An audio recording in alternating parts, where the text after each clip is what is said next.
జై శ్రీరామ్ అందరికీ, సనాతన బంధువులందరికీ ఇదే మా ఆహ్వానం.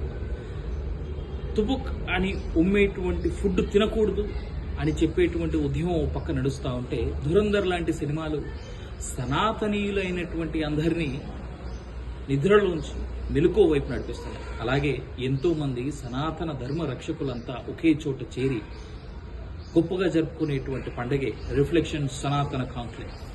ఇది 3వ సంవత్సరం.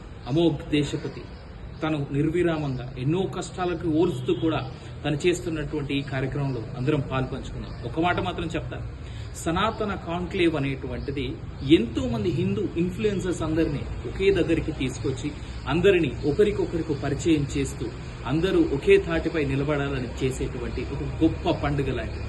రండి, ఈ ఆదివారం కూడా అంటే 26వ తేదీన ఉదయం 8 గంటల నుంచి రాత్రి 9 గంటల వరకు జరగబోయేటువంటి ఈ అద్భుతమైనటువంటి పండుగలో అందరం పాలు పంచుకుందాం. ఒకరినొకరు కలిసి అందరికీ ఒకరికొకరం ఉన్నామని చెప్తూ ముందుకు వెళ్దాం. అందరి కోసం మేము ఎదురు చూస్తూ ఉంటాం. మీరు రండి, కలిసి ముందుకు వెళ్దాం. మరొక్క మారు సనాతన బంధువులందరికీ ఈ ఆదివారం పూట రిఫ్లెక్షన్ సనాతన హిందూ కాంక్లేవ్లో పాల్గొనేందుకు ఆహ్వానం పలుకుతూ జై శ్రీరామ్.